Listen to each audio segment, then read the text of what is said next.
Stop, you haven't subscribed to the channel yet. Subscribe now, we have new stories every day. Now let's go.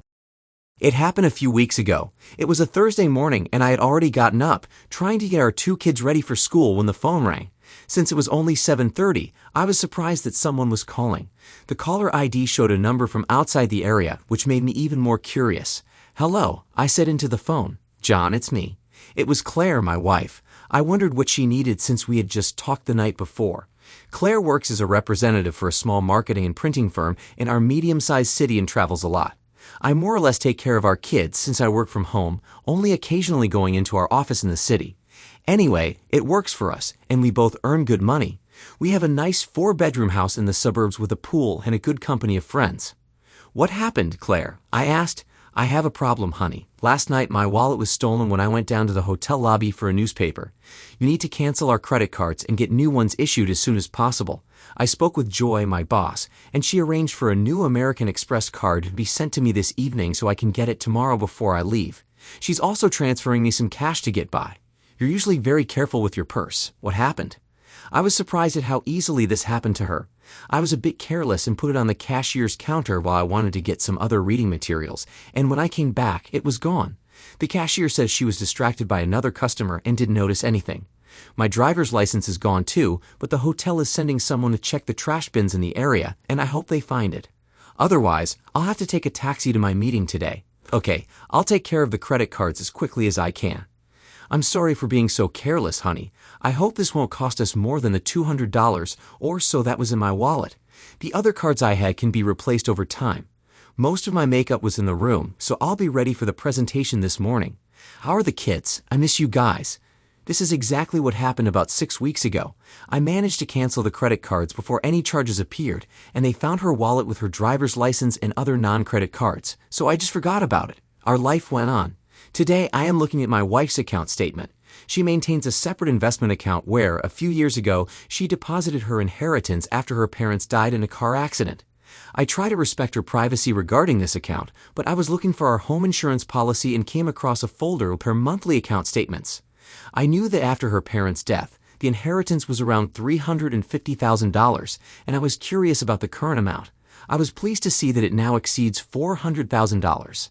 As I browsed through the statement, I noticed that about 6 weeks ago, $3,000 was withdrawn from her account, and I wondered what she had spent that money on. My curiosity was piqued, and I delved into the details of her bank account, discovering that she had written a check for that amount to a jewelry store in the city where she had lost her purse just a couple of days after being there. What did she buy at the jewelry store? I wondered. She hadn't bought anything for herself, and I hadn't heard her mention purchasing jewelry for anyone else. She has a brother, but I didn't think he warranted a $3,000 gift. After a few minutes of pondering, I went to the computer, found the jewelry store's website, and wrote down the phone number. Picking up the phone, I dialed the store's number. A woman answered, identifying the store and asking how she could help me. I introduced myself, mentioned the transaction I was interested in, and explained that we had some issues with the purchase and wanted to know if it was covered by the store's warranty. She spent a minute searching for the information on her computer, then asked me, "Do you have an issue with the rings?"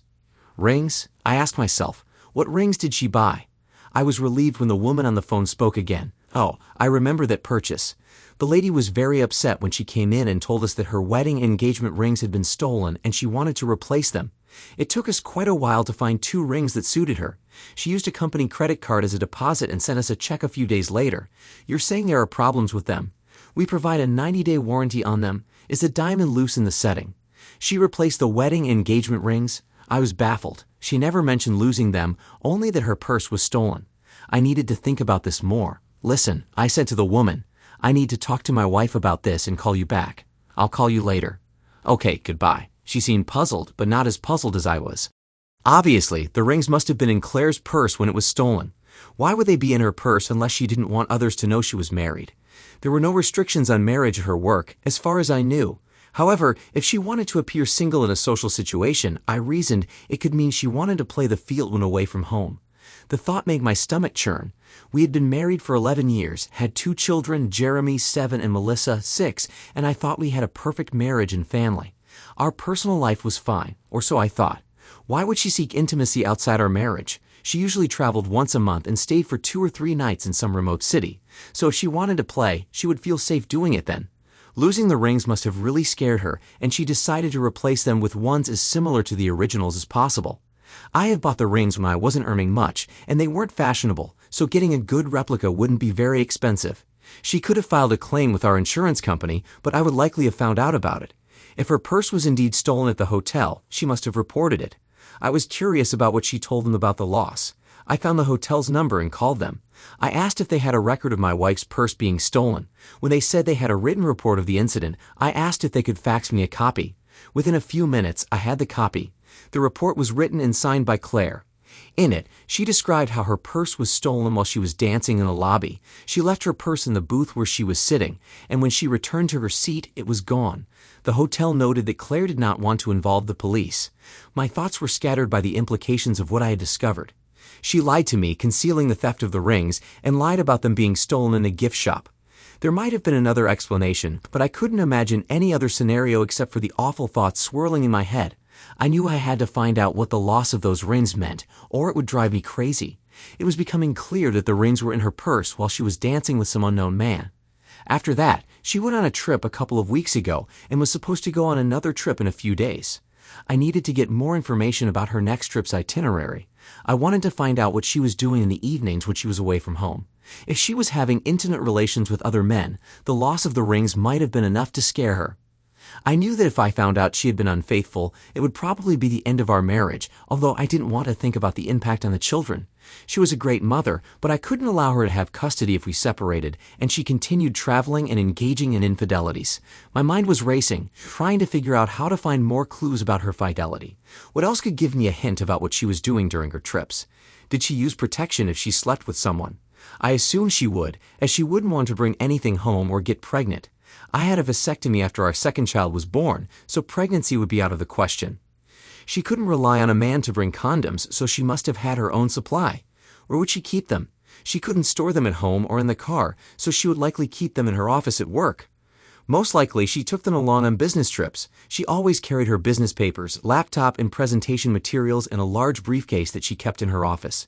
If she had an early morning flight, she would bring the briefcase home the night before and then take it, along with her suitcase, to the airport. This was the key. I had to find an opportunity to search her briefcase before her departure. I hoped that her next trip would involve an early morning flight. I decided that I had to stay calm to avoid alerting her that something was wrong. I didn't need to worry because, when the kids came home from school, I was too busy to dwell on it. But the possibility that she was cheating on me remained at the back of my mind. When Claire came back from work, I had a small accident while preparing dinner. The dish with beans slipped out of my hands and fell on the floor. I calmly started cleaning up, and with the kids running around, I looked a bit flustered. So I think she didn't notice anything strange about my behavior. Once everything settled down and the mess was cleaned up, I greeted her with a kiss on the cheek as I usually did, and we sat down to eat. During dinner, we usually chatted about our day, so I didn't think it unusual to ask about her upcoming trip. "Are you leaving again in a couple of days?" I asked.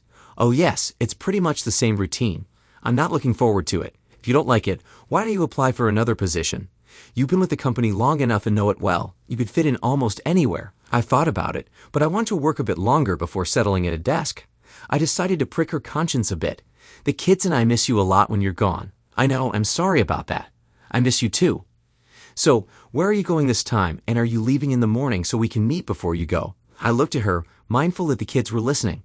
I felt like I was putting on a good show, pretending that everything was fine, even though it was hard to eat with my stomach in knots. She obviously thought everything was normal because she responded in kind. I wondered if her stomach was troubled, but she seemed to be eating without any issues. Maybe I was wrong about her, but if I could check her briefcase, I would have a more accurate opinion of her fidelity. "I'm just going to Denton, so I'm leaving in the morning with a flight at 7:30. I need something to keep me going until I return on Friday." She winked at me. "That's good." I winked back, trying to act normal, and she blushed.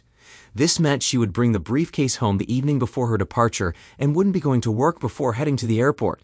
Her casual attitude about her trip in front of our kids and me seemed to indicate she wasn't playing around when she was away, or she was very accustomed to deceiving. I hoped the briefcase would tell the whole story. The evening before her departure, Claire came home in a good mood and, as usual, parked her car next to mine in the garage. She seemed excited about something, and I wondered if she was anticipating sex with me or someone else. She didn't bring the briefcase inside, so I assumed it was in her car. I was working on dinner, and when we sat down to eat, she asked me if I could get her bag from the garage when we finished eating. Of course. Do you have everything you need? Oh yes, it's a regular trip. I have the briefcase in the car ready to go, and I'll just pack my bag with the usual things I need for a couple of nights. Do you have any plans for the time while I'm away? No, the kids and I will just go about our usual routine during the week. Maybe we could do something together as a family over the weekend. Sounds good. I'll look forward to it. After dinner, she helped me clear the table and clean the kitchen, then loaded the dishwasher. Once it was running, she went to the bedroom to pack, and I headed to the garage to get her bag.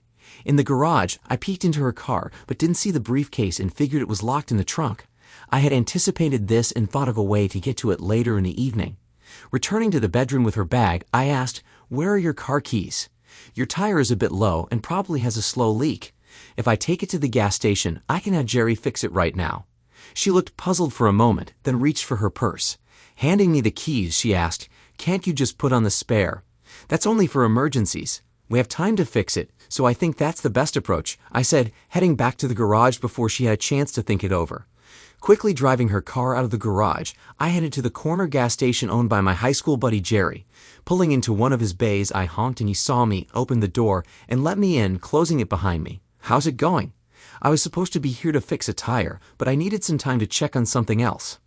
"Problems at home, buddy?" "Maybe," I said, opening the trunk and taking out Claire's briefcase. Placing it on the workbench, I used the key on her carrying to open it. "Well, I've got a customer, so have fun," Jerry said, heading back to the small shop he ran alongside his station. I very carefully started searching the briefcase, not wanting to disturb anything unnecessarily. After checking several pockets in the flap, my fingers found a packet, which I pulled out. My heart sank when I saw an open package of condoms. About 3 were missing. My worst suspicions were confirmed. I put the package back, closed and locked the briefcase, then returned it to the trunk. Just as I closed it, Jerry returned. "Did you find what you were looking for?" "I'm afraid so. Could you let me stay here for a bit? Maybe check the air in her tires so I can tell her I fixed the problem." "Sure, I can do that," he said, giving me a sympathetic look but saying nothing more. He was a true friend. After he checked the tires, I pulled out of the bay, drove up to the gas pumps, and filled the tank. Who knew when I'd get the chance to do that again? I thanked Jerry for his hospitality and headed home. My thoughts were very dark, and I was on the verge of hyperventilating as I drove back into our garage. I felt a mixture of rage and disappointment that she had done this to me, the kids, and our marriage. Then my thoughts began to plan my next step. I needed to get definitive proof of her adulterous behavior to ensure I would get custody of our children. She was a good mother, and the kids needed her, and I would allow visitation, but my goal was full legal custody. She would have to explain to her brother and friends why we divorced. Entering the house, I called out to the bedroom, "All set." It was just a small nail. "Okay, thanks." I couldn't look her in the eye just yet, so I went to the kitchen, grabbed a beer, and then headed to the family room where the kids were watching TV. About half an hour later, Claire came into the room and sat next to me on the couch. By then, I had calmed down, though I felt very sad knowing that this once happy family would soon be a thing of the past. Claire scooted closer and snuggled up to me. "Are you ready for tonight, Stallion?" she whispered in my ear. I took a sip of beer before answering. "I think so, but my stomach is still acting up." "Oh, that's too bad, honey," she said, cuddling closer. I automatically put my arm around her shoulders and somehow felt a tenderness toward her. I wondered why she had done this. Was it for excitement, or did she just need more intimacy than I could give her? Maybe I would never know. All I knew was that my trust in her was gone. We both put the kids to bed, and I watched as she kissed our 2 little angels goodnight. When they woke up in the morning, she would already be gone, but they wouldn't worry because she traveled so often. That night, we made love. It wasn't hot, passionate sex, but rather a farewell intimacy. She felt my sadness. "Is your stomach still bothering you, honey?" "Yes, but I'll survive." "Do you really need to go on this trip?" I asked, hoping she would prioritize our love and marriage. Maybe I was hoping that this was all a nightmare and everything would pass if she stayed home with us. "Sorry, honey. It's necessary, and I'll try to get back home as soon as possible. I'm really looking forward to this weekend with you and the kids." "All right, sweetheart," I sighed. "You better get some sleep. You need to get up early to catch your flight. I'll take a quick shower first, so I don't have to do it in the morning." Okay, while she was in the shower, I went over and peeked into her bag to see what she had packed. Most of the clothes on top were business attire, but underneath, I found a stash of the sexiest lingerie and a little black cocktail dress that I found incredibly sexy. It looked like she was planning to be a busy girl while she was away. Carefully rearranging the bag as I had found it, I closed the lid and lay down in bed. That night, I didn't sleep very well, and when I heard Claire get up around 5 in the morning, I didn't get out of bed to say goodbye as usual. I knew I felt tired and sad at the same time, and I knew that anger would start building up later. "Still not feeling well, honey?" she asked, kissing me goodbye on the cheek as I lay there. After I heard the garage door close and she drove away, I got up and went to shower. I had a busy day ahead. After getting the kids ready for school and having breakfast, I took out the phone book and browsed the yellow pages for a private investigator, especially one with branches across the country. I called several and found one with a branch in Denton, where Claire was headed, and scheduled a meeting with them for that morning. Next, I found a divorce lawyer whom a friend had used and highly recommended. I called and arranged a meeting with him for the afternoon. When I arrived at the private investigator's office, I arranged for them to monitor Claire in the evenings when she went out and to obtain photos and a report of her activities after her business for the day concluded. I brought a photo of Claire and her itinerary so they could easily find and identify her. They said they would send the information to their Denton office via email and provide me with a report by Monday morning. I told them that was fine and paid a substantial deposit for their services. They warned me that they probably wouldn't be able to get pictures of any sexual acts, but would try to provide as many incriminating photos as possible. I told them that would suffice. The afternoon meeting with the lawyer went as I had hoped. He told me that we were in a no-fault divorce state, but since I was the primary caregiver for our children, I would most likely be granted custody, though I would have to agree to generous visitation for Claire. We would split our assets 50-50, with no spousal support since our incomes were roughly equal. If I obtained custody, Claire would have to pay child support. As for the inheritance Claire received, she would keep it, which didn't concern me. Our children were my primary concern. I told him to prepare the papers and serve them after Monday on the grounds of irreconcilable differences, but I asked him to stipulate that Claire would need to move out of our home immediately after being served. The lawyer said that as the custodial parent, I would be within my rights to request that. When the children turned 18, the house would be sold and would split the sale proceeds. I left the lawyer's office feeling satisfied that life for me and the children would continue and that Claire would face the consequences of her infidelity. I didn't take any immediate action with our finances, insurance, or will. I felt there would be time after she was served. With her inheritance, I didn't think she would have to worry about her share of our savings. It was almost time for the kids to get out of school, so I headed home to be there when the bus arrived. When she returned on Friday afternoon, I offered to do the laundry, but she thanked me and said she would handle it later. I just smirked to myself, thinking what a rascal I was for teasing her like that. I knew why she wanted to do her own laundry. The smell of sex on it could have given her away, and she needed to hide her extramarital activities at all costs. That night we had sex again, although my heart wasn't in it. When we finished, she seemed to sense some reluctance on my part. "Is your stomach still bothering you, honey? Maybe you should see a doctor. This has been going on for too long." I thought I was being a bit polite when I replied, "I'm going to try a new medicine that a friend told me about, and it should take care of my stomach problems." "Well, I hope so. I want you to get back to work as soon as possible," she said, snuggling up to me to fall asleep. God, how I will miss her. On Monday, after the kids left for school and Claire went to work, I got a call from the private investigator's office saying they had a report ready for me. I said I would come right over, and half an hour later, I was sitting with the office manager. He told me that the report had been faxed that morning from Denton, along with several photographs.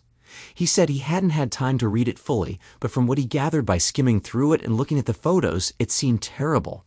I took a copy of the report from him and began reading. Subject: Claire Barton. I began surveillance of the subject at 5:17 p.m. on Wednesday, June 16, in the hotel lobby. Identification was confirmed using the photograph provided by the Merrickville office and the company name badge on the subject. The subject was carrying a briefcase and entered the elevator. My assistant rode up with her in the elevator and confirmed that she entered her room, 414, at 5:23 p.m. The subject was alone. A photograph of the subject entering her room, dressed in business attire, is presented as Exhibit 1A. I looked at Photo 1A and saw that she was wearing her business clothes. It was clear that she was wearing her rings. The photo must have been taken with a mobile phone. The partner remained in the room across the hall from the subject. At 6:31 p.m., the partner notified me that the subject had left her room and was in the elevator. At 6:32 p.m., the subject exited the elevator into the lobby. She was dressed as shown in Exhibit 1B. In the photograph in Exhibit 1B, Claire was in her little black cocktail dress, high heels, and the necklace I gave her for our 10th anniversary, looking like a promiscuous woman. The photo had enough detail to show that she was not wearing her wedding rings on her left hand. The subject entered the dining area and had a light dinner with a glass of wine. At 7:13 p.m., the subject left the dining area and entered the adjacent hall, where she took a seat at the bar and ordered a glass of wine. At 7:17 p.m., a lone man approached the subject, and they conversed for several minutes. See Exhibit 1C. In the photograph in Exhibit 1C, a tall, handsome man is shown talking to Claire at the bar. After a few minutes of conversation, the subject nodded and followed the man to a booth near the dance floor. The subject spent 1 hour and 43 minutes with the man in the booth. She danced with the man 6 times and had intimate contact. See Exhibit 1D. In the photograph presented as Exhibit 1D, Claire and the man from Exhibit 1C are sitting in the booth in a close embrace and kissing. Her short dress was hiked up to her thighs and his hand was under it. At 8:51 p.m., the subject and the man left the lounge, took the elevator to the subject's floor, and entered her room, 414. See Exhibit 1E. Exhibit 1E shows Claire and the man from the lounge entering her room. She looked slightly intoxicated but very happy. At 11:13 p.m., the man left the subject's room and exited the building. The man's car number, MBS 2895, registered to Alexander B. Tate, 1424 Azalea Drive, Denton. The man is married and has 2 young children. I skimmed through the rest of the report, which indicated that she repeated her actions the following evening with another man. It was signed by the investigator in Denton. My wife was promiscuous whenever she left home. I couldn't reconcile with what she was doing. Even losing the rings didn't scare her enough to stop. After paying the private investigator the remaining balance, I thanked him and left. I took 2 additional copies of the report, all on a CD, and drove straight home. At home, I immediately called the divorce lawyer and asked about the status of the divorce proceedings. He told me they were ready to file the documents, and I asked him to proceed and inquired if he could serve them to her publicly at her workplace the next day. He said that wouldn't be a problem, and I gave him her work address. I wanted to hurt and humiliate her, and serving the papers at work seemed like it would be a fitting revenge for what she had done. That night, we didn't have sex. I think she knew something was wrong and perhaps sensed that I knew something, but she was afraid to voice her concerns, only saying that she hoped I would feel better soon. Strangely, she seemed a bit reserved herself, but I let it pass without comment. In the morning, I got up early as I hadn't slept well during the night. I worked on the computer until I heard the kids stirring, then went to start breakfast. After breakfast, I saw her off to work. She came over to hug and kiss me before leaving. I gave her a brief hug before ushering her out the door. I think she understood everything at that moment. There were tears in her eyes as I closed the door behind her, and she whispered, "I love you." When she left, I felt an overwhelming sadness and wanted to cry myself, but I had to get the kids organized for the school bus. The call came around 10:45. The caller ID showed it was Claire's workplace, and I picked up the phone without answering the call. There was a moment of silence as the caller realized I wasn't going to speak. "I'm so sorry," her voice whispered, and then the line went dead, and I hung up the phone. That evening, she didn't come home, and I wondered if she was playing her little sick game, no longer caring about her husband. I knew I had been harsh with her, but I retained some justified anger. The kids asked where their mom was, but I took them to Mickey D's for dinner, and by the time we got home, they were very tired and ready for bed. The next morning, she called, "Honey, can I come home, get my things, and talk?" I felt a pang of guilt, but it quickly passed. "Why don't you come between 9 o'clock and noon? The kids and I won't be here then. As for talking, I'll speak with you one-on-one in my lawyer's office once you've signed, notarized, and returned the divorce papers. Then I'll listen to whatever you have to say." A sob then. "Okay." And the phone disconnected again. Postscript, she signed the papers, and 6 months later, we were officially divorced. She was pregnant but had an abortion before the divorce was finalized. When she slept with her last lover, the condom broke, and it was close to her fertile period.